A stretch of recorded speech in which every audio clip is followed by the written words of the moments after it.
Media మిత్రులందరికీ నమస్కారం. ఈనాటి పాత్రికేయ సమావేశానికి మీకు అందరికీ స్వాగతం. ఈనాటి విలేకరుల సమావేశంలో కేంద్ర బొగ్గు మరియు గనుల శాఖ మంత్రివర్యులు, భారతీయ జనతా పార్టీ తెలంగాణ రాష్ట్ర శాఖ అధ్యక్షులు గవర్నర్ కిషన్ రెడ్డి గారు మీడియాను ఉద్దేశించి మాట్లాడతారు. వారితో పాటు ఈనాటి ఈ పాత్రికేయుల సమావేశంలో బీజేపీ రాష్ట్ర కార్యదర్శి డాక్టర్ ఎస్ ప్రకాష్ రెడ్డి గారు, బీజేపీ అధికార ప్రతినిధి మరియు మీడియా ఇన్ఛార్జ్ ఎన్వి సుభాష్ గారు, మరో అధికార ప్రతినిధి రాణి రుద్రమ్మ గారు, ఎస్సీ మోర్చా పూర్వ రాష్ట్ర అధ్యక్షులు వేముల అశోక్ గారు, అదేవిధంగా శ్రీనివాస్ నేత గారు బీజేపీ నాయకులు పాల్గొంటా ఉన్నారు. గౌరవ కిషన్ రెడ్డి గారిని మీడియాను ఉద్దేశించి మాట్లాడాల్సిందిగా రిక్వెస్ట్ చేస్తా ఉన్నాను. మిత్రులందరికీ నమస్కారం. వసతుల కల్పనలో కేంద్ర ప్రభుత్వం దేశవ్యాప్తంగా 90% జిల్లాలలో మౌలిక వసతుల కల్పనలో అత్యంత ప్రాధాన్యత ఇచ్చి దేశం యొక్క ముఖ చిత్రాన్ని మార్చేసే దిశలో మనం అత్యంత వేగవంతంగా ముందుకెళ్తా ఉన్నాం. మౌలిక వసతులు సమగ్రంగా మనం సమకూర్చుకుంటే దేశంలో వేగవంతమైనటువంటి అభివృద్ధి జరుగుతుంది, సమగ్రమైనటువంటి అభివృద్ధి జరుగుతుంది.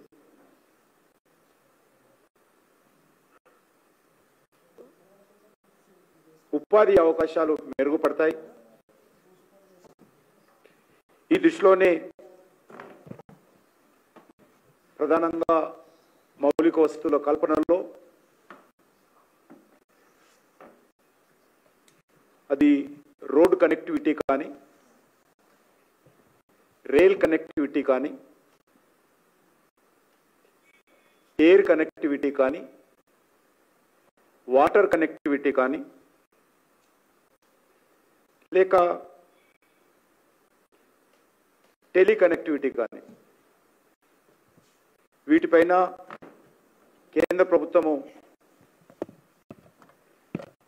అత్యంత ప్రాధాన్యత ఇచ్చి దేశంలో అన్ని ప్రాంతాలలో కూడా ఈ కనెక్టివిటీ పెంచేటువంటి ప్రయత్నము, దానిపైన కొన్ని లక్షల కోట్ల రూపాయలు కేంద్ర ప్రభుత్వం ఖర్చు చేస్తున్న విషయాన్ని సందర్భంగా మనం చేస్తాం.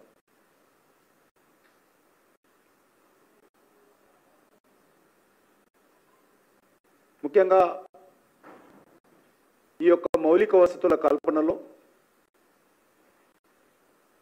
జాతీయ రహదారుల అభివృద్ధి చాలా వేగవంతంగా జరుగుతూ ఉంది. రోడ్డు లేకుండా ఈ దేశం అభివృద్ధి జరగదు. రోడ్డు సమర్థవంతంగా పక్కా రోడ్డు నిర్మాణం అయితే పెట్రోల్ ఉత్పత్తుల యొక్క ఖర్చు తగ్గుతుంది, మానవ వనరులు సద్వినియోగం చేసుకోవచ్చు, ప్రమాదాలు తగ్గుతాయి, వేగంగా మనము ట్రాన్స్పోర్ట్ కానీ రవాణా సౌకర్యాలు కానీ తక్కువ సమయంలో గమ్యాన్ని చేర్చుకోవచ్చు. ఆ దిశలోనే నరేంద్ర మోడీ గారి ప్రభుత్వము గత 10 సంవత్సరాలుగా అభివృద్ధి చెందిన నగరాలతో పోటీ పడే విధంగా ఈ యొక్క జాతీయ రహదారుల అభివృద్ధి జరుగుతూ ఉంది. రోడ్ల అభివృద్ధి జరిగినప్పుడే దేశంలో లోకల్ డెవలప్మెంట్ కానీ, గ్లోబల్ బిజినెస్ డెవలప్మెంట్ కానీ జరగడానికి అవకాశం ఉంటుంది. ఎవరైనా ఏ సంస్థ పెట్టుబడులు పెట్టాలన్నా రోడ్డు లేకుండా ఎవరు కూడా పెట్టుబడులు పెట్టరు. రోడ్డు కనెక్టివిటీ అన్నిటికంటే ముఖ్యమైనది.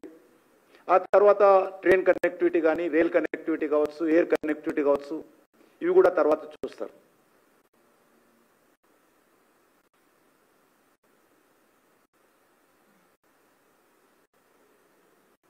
వాజ్పేయి గారి హయాంలో మొదటిసారి భారతీయ జనతా పార్టీ ప్రభుత్వం ఉన్నప్పుడు స్వర్ణ చతుర్భుజి పేరుతో సుమారు 70 లక్షలకు పైగా 70,000లకు పైగా జాతీయ రహదారుల మీద ఖర్చు పెట్టడం ఆ రోజు కేంద్ర ప్రభుత్వం ప్రయత్నం చేస్తే చాలామంది నవ్వుకున్నారు. రోడ్ల మీద 70,000 ఖర్చు పెట్టేవి ఏంటని చెప్పి ఆ రోజు అవమానం చేస్తూ మాట్లాడినటువంటి పార్టీలు వ్యక్తులు దాన్ని అటకెక్కించింది, పక్కన పెట్టింది. 10 సంవత్సరాలు యూపీఏ ప్రభుత్వం పోయిన తర్వాత మళ్ళీ నరేంద్ర మోడీ గారు 2014 వచ్చిన తర్వాత వాజ్పేయి గారు ప్రారంభించినటువంటి స్వర్ణ చతుర్భుజి జాతీయ రహదారులు దేశ రాజధానులను కనెక్ట్ చేసేటువంటి ఈ కార్యక్రమాన్ని అత్యంత ప్రాధాన్యత ఇచ్చి ముందుకు తీసుకెళ్తున్నాం.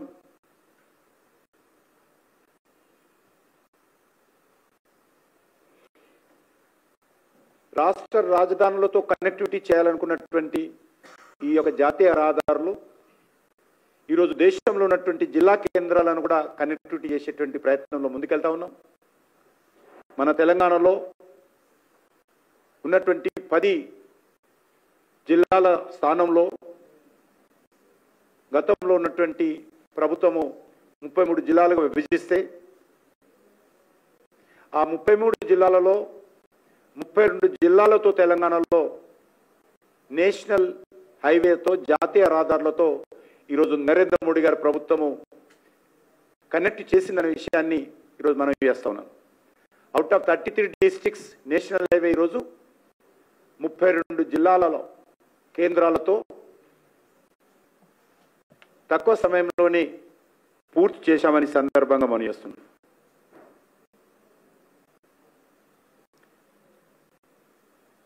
నరేంద్ర మోడీ గారి ప్రభుత్వము నిధుల కొరత లేకుండా కనెక్టివిటీ విషయంలో అది ఎయిర్పోర్ట్ల విషయం కావచ్చు, పోర్టుల విషయం కావచ్చు, రైల్ కనెక్టివిటీ విషయంలో కావచ్చు, నేషనల్ హైవేస్ విషయంలో కావచ్చు, ఇంటర్నెట్ టెలి నెట్వర్క్ విషయంలో కావచ్చు, చాలా పెద్ద ఎత్తున నిధుల కొరత లేకుండా ఖర్చు పెడుతూ ఈరోజు కేంద్ర ప్రభుత్వం చాలా వేగవంతంగా ఈ యొక్క రంగాలను అభివృద్ధి చేసే దిశలో ముందుకెళ్తా ఉంది.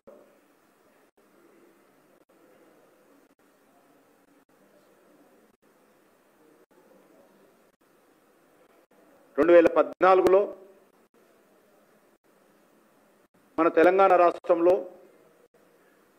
2,500 కిలోమీటర్ల జాతీయ రహదారి ఉంటే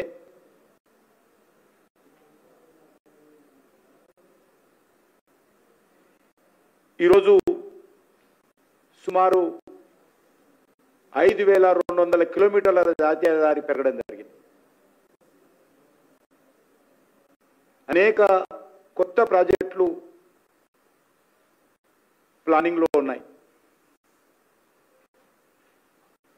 గత 10 సంవత్సరాలుగా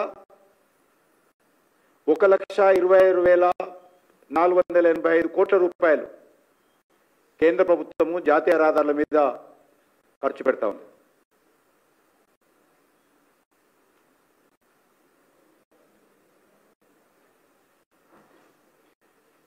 ఎన్నడూ లేని విధంగా ఈరోజు ఫ్లైఓవర్స్ కానీ ఎక్స్ప్రెస్ వేలు కానీ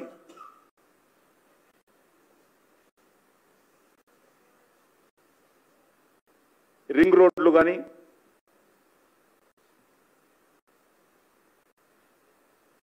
ఈరోజు అభివృద్ధి జరుగుతూ ఉన్నాయి.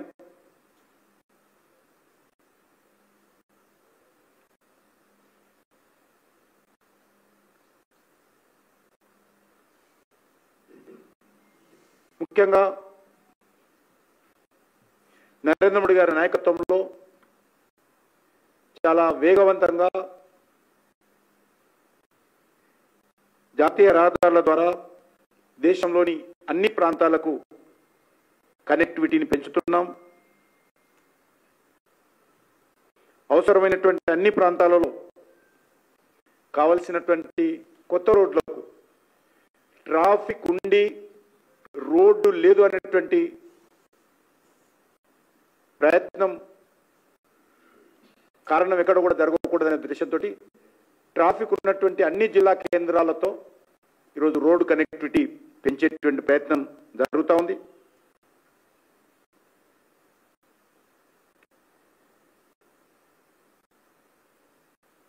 ముఖ్యంగా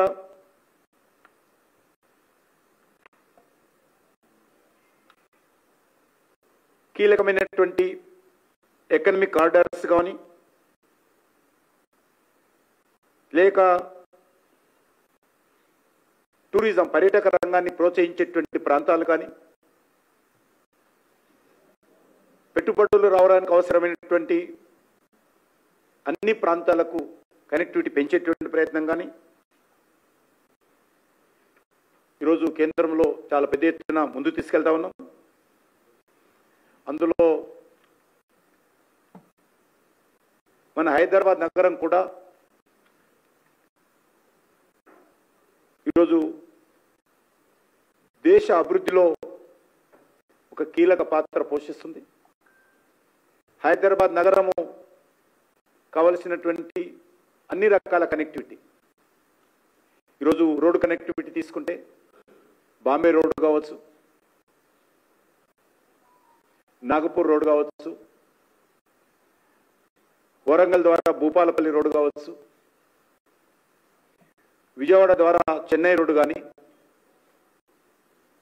కర్నూలు ద్వారా బెంగళూరు రోడ్డు కానీ, ఈ రకంగా ఏ జాతీయ రహదారి తీసుకున్నా చాలా పక్కా రోడ్డుతో అద్భుతమైనటువంటి సౌకర్యాలతో జాతీయ రహదారులు ఈరోజు మనకు కనిపిస్తూ ఉన్నాయి. కొన్ని జిల్లాలలోకి వెళ్తే డెవలప్మెంట్ అంటే నేషనల్ హైవేస్ అనే విధంగా ఈరోజు ఈ యొక్క జాతీయ రహదారులు అభివృద్ధికి ప్రతీకగా ప్రతిబింబిస్తున్నటువంటి విషయాన్ని ఈ సందర్భంగా మనవిస్తున్నాను.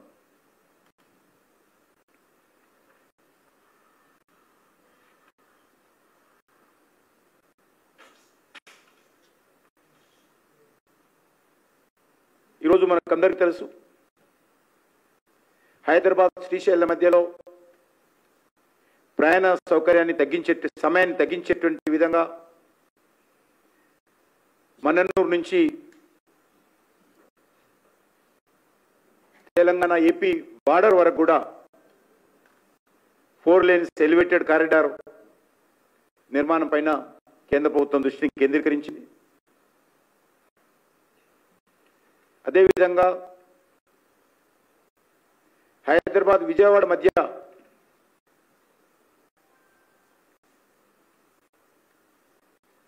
జాతీయ రహదారి ఏది 65 ఉందో నేషనల్ హైవే దాన్ని 6 లేన్గా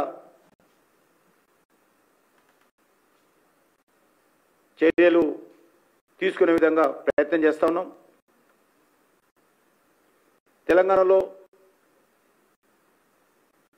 అనేక రోడ్డు ప్రాజెక్టులు ఇంకా భూసేకరణ పూర్తి కాని కారణంగా అక్కడక్కడ నత్తనడక నడుస్తూ ఉన్నాయి.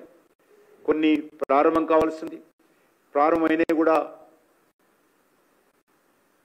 చాలా వేగవంతంగా జరగడం లేదు. ఈ విషయంలో నేను స్వయంగా గతంలో కేసీఆర్ గారు ఉన్నప్పుడు కానీ ఇప్పుడు కాంగ్రెస్ హయాంలో రేవంత్ రెడ్డి గారు వచ్చిన తర్వాత వివరాలను కూడా ఉత్తరం ద్వారా వారికి తెలియజేశాను. ఈ యొక్క జాతీయ రహదారులకు సంబంధించినటువంటి ల్యాండ్ అక్విజిషన్ ప్రాబ్లమ్స్ ఎంత తొందరగా పూర్తి చేస్తే అంత తొందరగా ఈ జాతీయ రహదారుల నిర్మాణం పూర్తవుతాయని ఈ సందర్భంగా మనవి చేస్తా ఉన్నాను.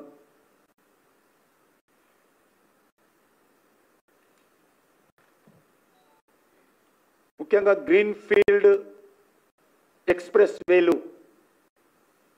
మన మంచిర్యాల నుంచి విజయవాడ వరకు వెళ్ళేటువంటిది కావచ్చు, హైదరాబాద్ నుంచి విజయవాడ వరకు వెళ్ళేటువంటి కావచ్చు, గ్రీన్ ఫీల్డ్ ఎక్స్ప్రెస్ వే కూడా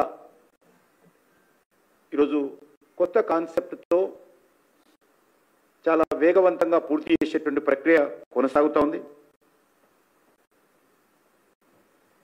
దేశవ్యాప్తంగా గ్రీన్ ఫీల్డ్ ఎక్స్ప్రెస్ వేకి సంబంధించి సుమారు 4,50,000 కోట్ల రూపాయలతోటి 10,000 కిలోమీటర్ల గ్రీన్ఫీల్డ్ ఎక్స్ప్రెస్ వే కారిడార్స్ను వేగవంతంగా నిర్మాణం జరుగుతున్న విషయాన్ని కూడా ఈ సందర్భంగా మనం చేస్తున్నాం.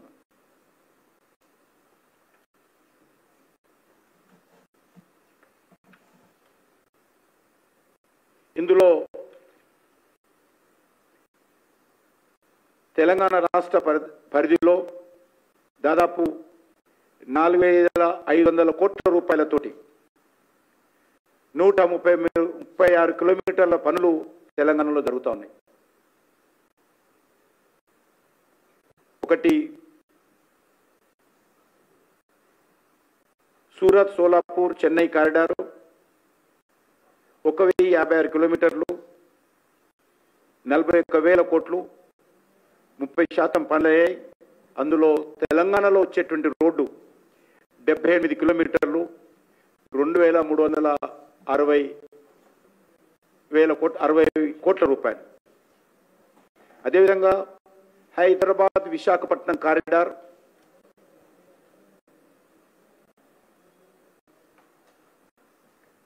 ఇది తెలంగాణలో వచ్చేటువంటి 164 కిలోమీటర్ల మేర 6,000 కోట్లతో తెలంగాణ రాష్ట్రంలో పనులు జరుగుతూ ఉన్నాయి. Nagpur Vijayawada greenfield express corridor ఏదైతే ఉన్నదో అది కూడా 33% రోడ్లు పనులు పూర్తయినాయి. తెలంగాణ పరిధిలో 401 కిలోమీటర్లు 13,328 కోట్లతో వేగవంతంగా పనులు జరుగుతూ ఉన్నాయి.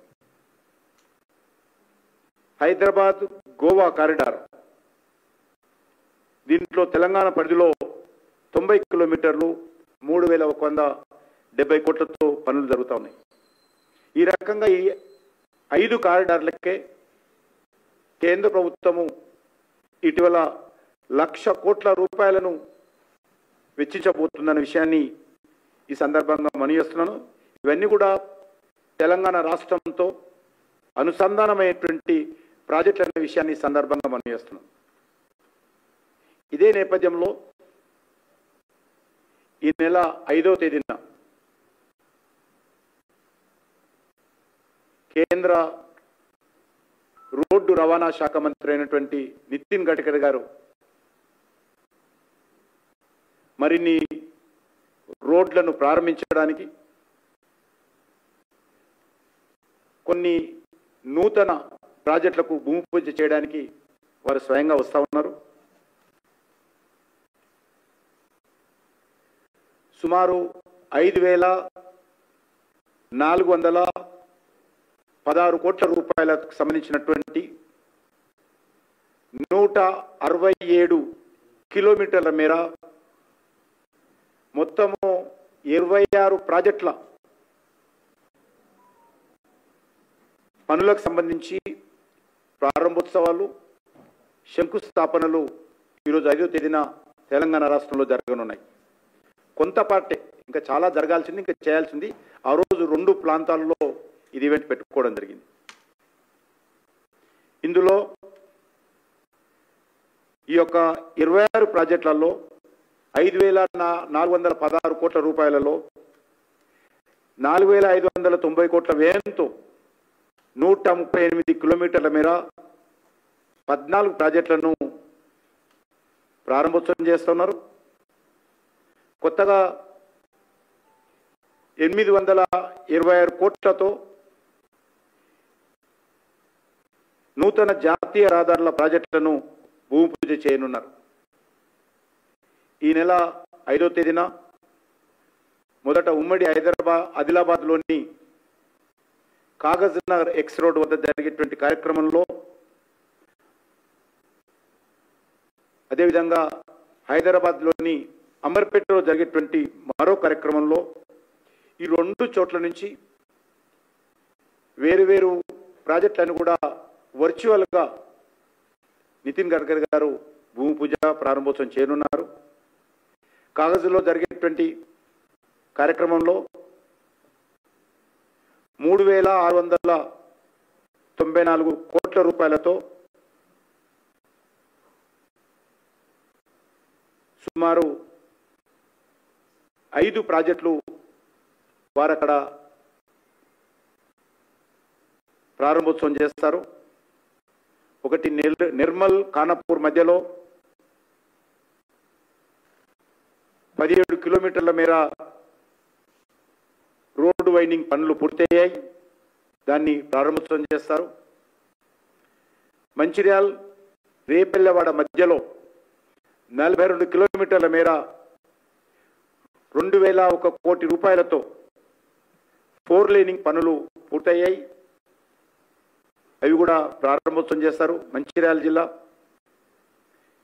రేపల్లె నుంచి మహారాష్ట్ర సరిహద్దు వరకు కూడా 52 కిలోమీటర్ల మేర 1525 కోట్ల రూపాయలతో 4 లేనింగ్ పనులు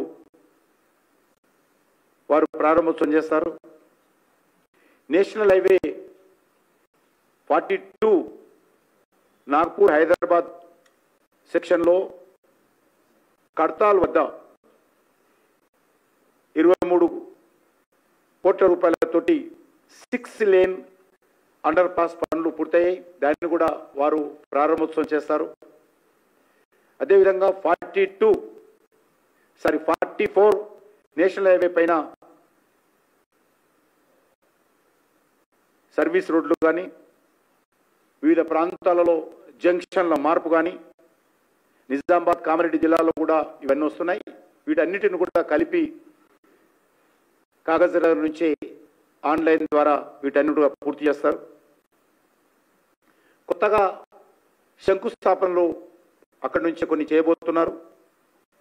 అందులో 44వ నేషనల్ హైవే నాగ్పూర్ హైదరాబాద్ సెక్షన్లో గూడి హత్నూర్ వద్ద 6 లేన్ అండర్ పాస్ దానికి భూమి పూజ చేస్తారు.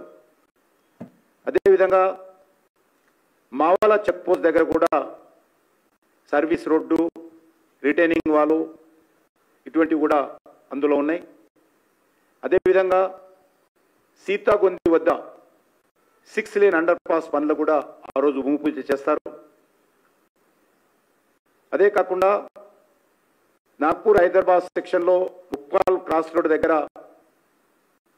మరి 42 కోట్ల రూపాయలతోటి నిజామాబాద్ జిల్లా అండర్ పాస్ పనులు కూడా ఆ రోజు భూమి పూజ చేయనున్నారు.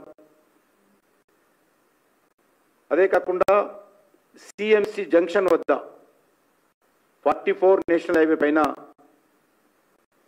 అండర్ పాస్ సర్వీస్ రోడ్లు 38 కోట్లతో దాన్ని కూడా అదనంగా కొత్తది భూమి పూజ చేయనున్నారు. ఇదే రోడ్డు పైన చిట్టాపూర్ జంక్షన్ వద్ద కూడా మరొక service road, food over bridge కూడా భూమి పూజ చేస్తారు. ఇవి కాకుండా మన హైదరాబాద్లో అంబర్పేటలో ఆ రోజు జరిగేటువంటి కార్యక్రమం ద్వారా 895 కోట్ల రూపాయలతో అంబర్పేటలో జరిగేటువంటి కార్యక్రమం నుంచి 895 కోట్ల రూపాయలతోటి కొన్ని కార్యక్రమాలకు ఇనాగ్రేషన్ చేయనున్నారు. అందులో ఒకటి 44 నేషనల్ హైవే హైదరాబాద్ బెంగళూరు సెక్షన్లో ఆరాంఘర్ శంషాబాద్ మధ్యలో 10 కిలోమీటర్ల మేర 300 కోట్లతోటి 6 లేనింగ్ సంబంధించినటువంటి రోడ్డు పనులు ప్రారంభోత్సవం చేస్తారు. అదేవిధంగా నేషనల్ హైవే 202 హైదరాబాద్ భూపాలపల్లి ఛత్తీస్గఢ్ ప్రాంతానికి సంబంధించినటువంటి జాతీయ రహదారి హైదరాబాద్ సిటీలో అంబర్పేట చేనంబర్ జంక్షన్ వద్ద 1.47 కిలోమీటర్లకు సంబంధించినటువంటి 415 కోట్ల రూపాయలతోటి ఫ్లైఓవర్ ఎల్లుండి హైదరాబాద్ నగరంలో వారు ప్రారంభోత్సవం చేస్తారు. అదేవిధంగా 65 నేషనల్ హైవే హైదరాబాద్ బాంబే జాతీయ రహదారి బిహెచ్ఎల్ దగ్గర సుమారు 172 కోట్లతో ఫ్లైఓవర్ పనులు పూర్తయినాయి, దాన్ని కూడా స్వయంగా వారు ప్రారంభోత్సవం చేస్తారు. అదేవిధంగా నాగ్పూర్ హైదరాబాద్ సెక్షన్లో మెదక్ జిల్లా రెడ్డిపల్లి జంక్షన్ వద్ద 6 lane under pass service road కూడా వారు ప్రారంభోత్సవం చేస్తారు. అదేవిధంగా నాగపూర్ ఆదిలాబాద్ సెక్షన్లో మెదక్ జిల్లా జాతి శివనూర్ గ్రామం వద్ద నిర్మించినటువంటి అండర్ పాస్ సర్వీస్ రోడ్డు కూడా పూర్తయింది. దాన్ని కూడా ప్రారంభోత్సవం చేస్తారు. అదేవిధంగా మెదక్ జిల్లా గోల్డెన్ దాబా వై జంక్షన్ వద్ద service road 6 lane under pass అది కూడా పూర్తయింది. దాన్ని కూడా ఇనాగ్రేట్ చేస్తారు. అదేవిధంగా 44 national highway Kamareddy Tekriyal Pondurthi X road వద్ద 47 కోట్ల రూపాయలతో అండర్ పాస్ పనులు పూర్తయ్యాయి. దాన్ని కూడా ప్రారంభోత్సవం చేస్తారు. అదేవిధంగా నాగపూర్ హైదరాబాద్ సెక్షన్లో కామారెడ్డి జిల్లా పద్మాజిగూడ జంక్షన్ వద్ద అండర్ పాస్ సిపి రోడ్డు పనులను కూడా పూర్తయిపోయినాయి. దాన్ని కూడా వారు ప్రారంభోత్సవం చేస్తారు. 163 నెంబర్ జాతీయ రహదారి హైదరాబాద్ వరంగల్ సెక్షన్లో ఆలేరు జిడ్కల్ ఎక్స్ రోడ్డు వద్ద 35 కోట్లతో 6 లేన్ అండర్ పాస్ పూర్తయింది. దాన్ని కూడా వారు అంబర్పేట నుంచి వర్చువల్గా ప్రారంభోత్సవం చేస్తారు. ఇవి కాకుండా అంబర్పేట నుంచి 657 కోట్ల రూపాయలతోటి సుమారు మరి 20 కిలోమీటర్ల నూతన ప్రాజెక్టులకు కూడా వారు భూమి పూజ చేయనున్నారు. అందులో హైదరాబాద్ విజయవాడ సెక్షన్లో టేకుమట్ట సమీపంలో 422 కోట్ల రూపాయలతో జంక్షను ప్యాసింజర్స్ కమ్యూనిటీస్ సంబంధించినటువంటి సౌకర్యాలు కూడా ఏర్పాటు చేయడానికి భూమి పూజ ఎల్లుండి చేస్తారు. అదేవిధంగా ధర్మోజిగూడ వద్ద 6 లేన్ అండర్ పాస్ సర్వీస్ రోడ్లు 38 కోట్ల రూపాయలతోటి ఆ రోజు భూమి పూజ చేయనున్నారు.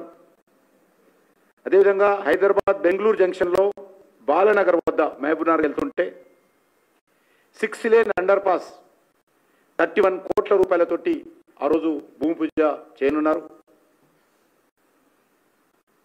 అదేవిధంగా హైదరాబాద్ యాదగిరి జంక్షన్ సెక్షన్లో అంకుషాపూర్ వద్ద 56 కోట్లతో 6 లేన్ అండర్ పాస్ రోడ్డు కూడా కొత్తది వారు భూమి పూజ చేస్తారు.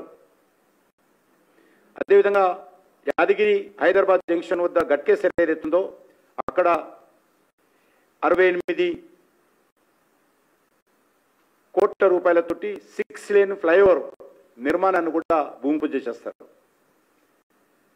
అదేవిధంగా నాగ్పూర్ హైదరాబాద్ సెక్షన్లో కూడా 40 కోట్లతోటి కోమటిపల్లి జంక్షన్ వల్లూరు జంక్షన్ల అభివృద్ధి కోసం 6 లేన్ అండర్ పాస్ నిర్మాణానికి కూడా ఈ రకంగా నూతన రహదారులు ప్రయాణికుల సౌకర్యం మెరుగుపరిచేటువంటి అమ్యూనిటీస్ భూమి పూజ కానీ అదేవిధంగా ప్రారంభమైనటువంటి పూర్తయిపోయినటువంటి పనులకు శంకుస్థాపన కానీ వారు చేయనున్నారు. ఈ రకంగా తెలంగాణ రాష్ట్రానికి సంబంధించి ఈరోజు ఈ రకంగా అభివృద్ధి కార్యక్రమాలకు మరి శ్రీకారం చుట్టడానికి నితిన్ గడ్కరీ గారు నేరుగా ముందు కాగజ్నగర్ ఎక్స్ రోడ్కి వస్తారు. అక్కడ జరిగేటువంటి సభలో మాట్లాడి అక్కడ జరిగేటువంటి ప్రారంభోత్సవం భూమి పూజ చేసి అక్కడ నుంచి హైదరాబాద్కు వచ్చిన తర్వాత బిహెచ్ఎల్ రోడ్డు ఏదైతే నేషనల్ హైవే ఉందో బిహెచ్ఎల్ దగ్గర ఏదైతే ఫ్లైఓవర్ నిర్మాణం చేయడం జరిగిందో స్థానిక పార్లమెంట్ సభ్యులు రఘునందన్ రావు గారు విశ్వేశ్వరరెడ్డి గారి యొక్క ఆహ్వానం మేరకు స్వయంగా ఆ రోడ్డు ఆ ఫ్లైఓవర్ చూసి అక్కడ నుంచి మళ్ళీ సాయంకాలం 4 గంటలకు అంబర్పేటకు వచ్చి అంబర్పేటలో ఉన్నటువంటి ఫ్లైఓవర్ స్వయంగా చూసి దానికి ప్రారంభోత్సవం చేసి అంబర్పేట మున్సిపల్ గ్రౌండ్లో జరిగేటువంటి సభలో మాట్లాడతారు. ఇది ఈ యొక్క జాతీయ రహదారులకు సంబంధించినటువంటి ప్రారంభోత్సవము అదేవిధంగా భూమి పూజకు సంబంధించినటువంటి కార్యక్రమం వివరాలు. కాబట్టి నరేంద్ర మోడీ గారి ప్రభుత్వం ఈ యొక్క తెలంగాణ అభివృద్ధిలో నిరంతరమైనటువంటి అభివృద్ధి కోసం అన్ని రకాల సహాయ సహకారాలు కేంద్ర ప్రభుత్వం అందిస్తూ ఉంది. అనేక వివరాలు 1,26,000 కోట్ల రూపాయలకు సంబంధించినటువంటి జాతీయ రహదారుల పనులు జరుగుతూ ఉన్నాయి.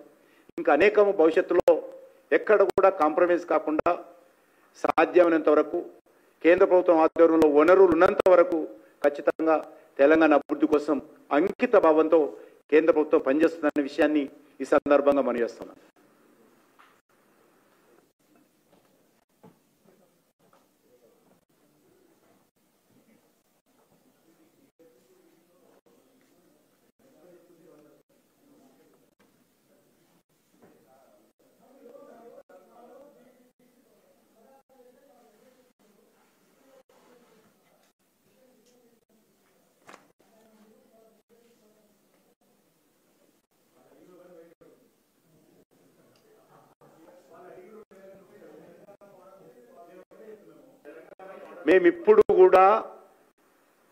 మేమెప్పుడు శాసనసభలో కానీ శాసనసభ బయట కానీ మేము కులగణన వ్యతిరేకించలే.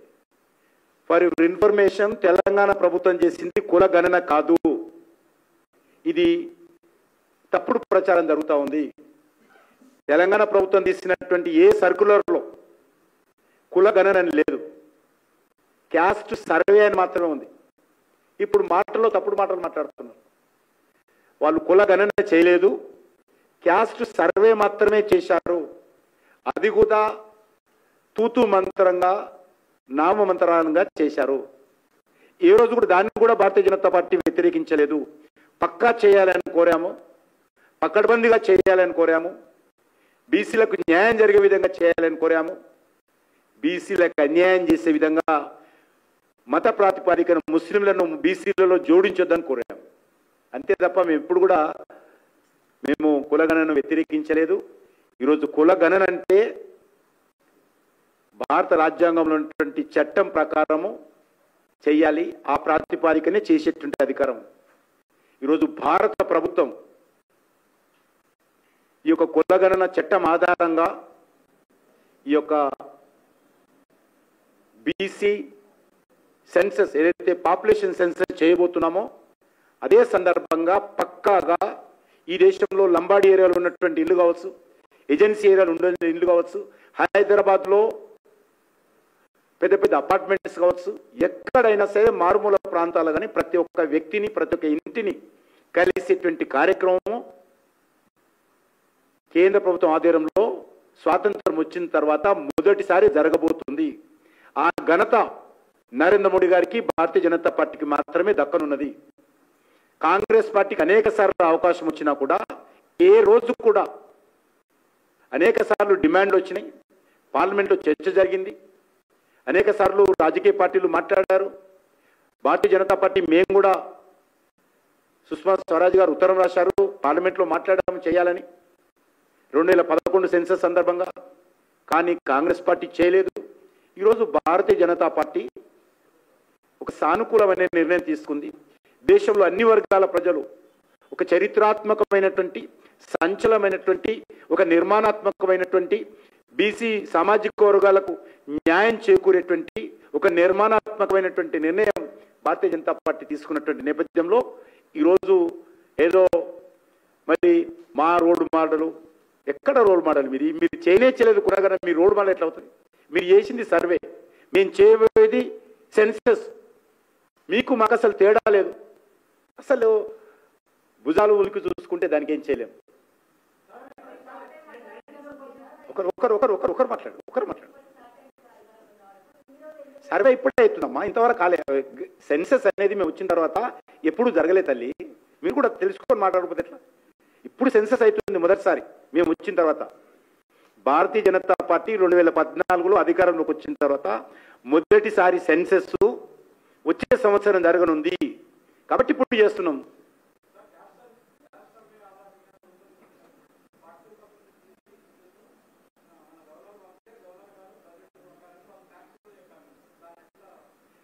అసలు ఎక్కడ కూడా ఏ రాష్ట్రం కూడా ఇంతవరకు దానికి సంబంధించి ఆ రాష్ట్రాల పరిధిలో ఇవన్నీ చేసుకోవచ్చు. బీసీలకు సంబంధించినటువంటి రిజర్వేషన్ అంశం రాష్ట్ర పరిధిలోనే నిర్మాణం తీసుకోవచ్చు.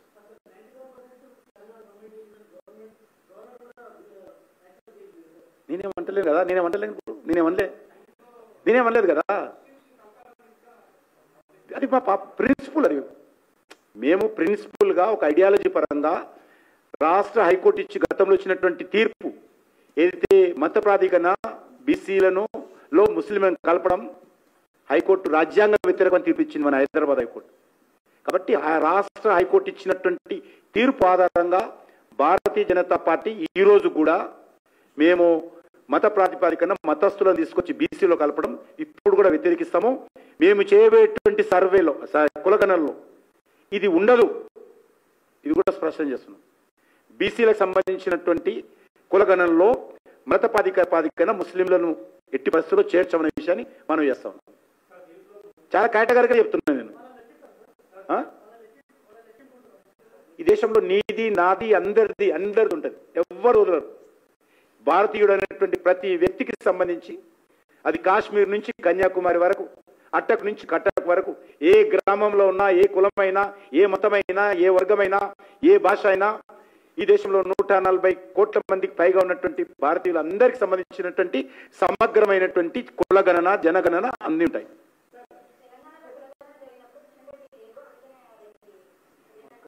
ఎవడో మాట్లాడింది నాకు అడిగితే ఎట్లా? పనికిరానోళ్ళు మాట్లాడతారు మస్తుగా. ఏదైనా నిర్మాణాత్మకంగా మాట్లాడితే జవాబు చెప్తా. అర్థం పర్థం లేకుండా అడ్డమైన మాట్లాడితే జవాబు చెప్పుకోవాల్సిన కర్మ మాకు లేదు. అడ్డంలో ఉన్నాడు అర్థం పర్థం లేకుండా మాట్లాడతాడు. తలకాయ మీద రూపాయి పెడితే చెలవనోడు మాట్లాడుతుంటారు. ఈరోజు వాస్తవాలు మాట్లాడితే జవాబు చెప్తాం. వాస్తవాలకు విరుద్ధంగా మాట్లాడితే చెప్పుకోవాల్సిన కర్మ మాకు లేదు. మాకు తెలంగాణ ప్రజలకు చెప్తాను తప్ప వాళ్ళకి చెప్పం. ఏదైనా ఉంటే మేము జవాబుదారీ తెలంగాణ ప్రజలకు, భారత ప్రజలకు. అడ్డమైన జవాబు చెప్పాల్సిన కర్మ మాకు లేదు. ఈ దేనికి చర్చ సిద్ధం? నేను చెప్తున్నా కదా, అసలు నువ్వు కులగణన చేయకపోతే ఒక్క సర్కులో చూపిమను. తెలంగాణ ప్రభుత్వం చేసినటువంటిది క్యాస్ట్ సెన్సస్ అనే పదం ఒక్కటి చూపిస్తే నేను చర్చకు వస్తా. ఒక్క పదం చూపిమను. ఇన్ని సర్కులర్స్ జిల్లాల వరకు పంపించారు కదా, కలెక్టర్స్ పంపించారు కదా, మీరు ట్రైనింగ్ చేశారు కదా. ఇక్కడనైనా క్యాస్ట్ సెన్సస్ తెలంగాణ ప్రభుత్వం చేసిందంటే నేను చర్చకు సిద్ధంగా ఉన్నా. అయ్యా ఏముందని కాంగ్రెస్ మేము భయపడాలి? ఉన్నాయి 3 రాష్ట్రాలు. వచ్చే ఎలక్షన్స్ లో 3 కూడా ఊడ్చుకోపోతాయి. ఇంకా భయపడి మేము ఎందుకు నిర్ణయం తీసుకుంటాం? వాళ్ళకి ఏముందని? వెనక ముందు ఏం లేదు, పోయిందంతా.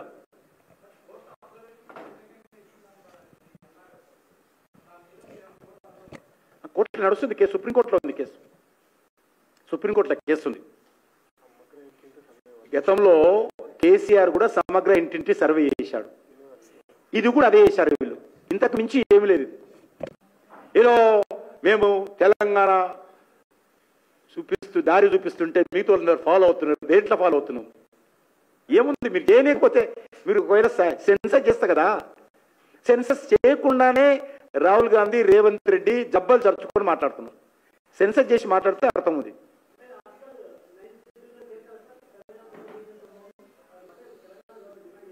సుప్రీంకోర్టు తీర్పు తర్వాత ఏది కూడా ఇంతవరకు ఏ రాష్ట్రంలో చేర్చలేదు. సుప్రీంకోర్టు తీర్పు రాకముందు చేర్చారు. సుప్రీంకోర్టు తీర్పు వచ్చిన తర్వాత చేర్చలేదు ఇంతవరకు ఎక్కడ కూడా. అయ్యా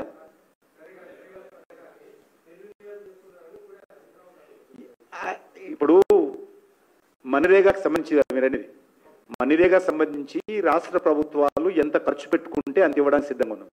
బడ్జెట్లో కొంత పెట్టాము. మీరు ఎక్కువ కావాలని మీరు ఎక్కువ పని దినాలు కనిపిస్తే కేంద్ర ప్రభుత్వం ఇవ్వడానికి సిద్ధంగా ఉంది. ఎక్కడ నిర్వీర్యం చేయలే. ఏదో మాట్లాడాలి కాబట్టి మాట్లాడుతుంటారు వాళ్ళు. ఏం పని లేదు కదా. ఇప్పుడు రిటైర్మెంట్ లీవ్లో ఉన్నారు వాళ్ళు. ఒక ఆయన రిటైర్మెంట్లో ఉన్నారు, ఇంకో లీవ్లో ఉన్నారు. ఇంకో ఆయన ఆల్రెడీ ఏదో ఖాళీలో కొట్టుకుని నడ్డు మీద కొట్టుకుని యాక్సిడెంట్ ఆయన కూడా లీవ్లో ఉన్నాడు.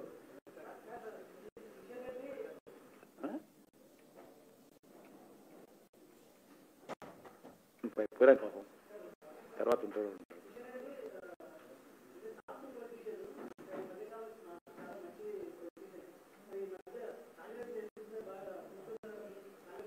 ఎందుకండి మీరు అడుగుతుంటే నేను జవాబు చెప్పొద్దా? చెప్పొద్దు బాబు, నేనేం నేనేమన్నా అన్నానా? మీరు అడిగిన దానికి జవాబు చెప్తుంటే కూడా తిరుగుతుందంటే ఎట్లా? మీరు అడిగిన ప్రశ్నలకు జవాబు చెప్తే నేను అంతలో నేనేం చెప్పలే. ఇప్పుడు కూడా మీరు అడిగిన దానికి జవాబు చెప్తున్నా, చెప్తే తిరుగుతుందంటే ఎట్లా? అయ్యా ఏమంటారు? నేను ప్రెసిడెంట్, పోటీ ఏమున్నది? నేను కేంద్ర మంత్రి, నా పద్ధతిగా నాకు పోటీ ఉంది. వాళ్ళలాగా పోటీ ఉండదు మాకు. వాళ్ళలాగా పోటీ ఉంటుంది. బయటికి వెళ్ళి వచ్చిన వాళ్ళు అందరూ మాట్లాడుతున్న వాళ్ళు, ముఖ్యమంత్రిగా ఉన్నటువంటి వాళ్ళు ఏ పార్టీకి వచ్చారో ఎక్కడున్నారో తెలియదు, కొత్తగా వచ్చి మాట్లాడుతూ మమ్మల్ని అంటే ఎట్లా?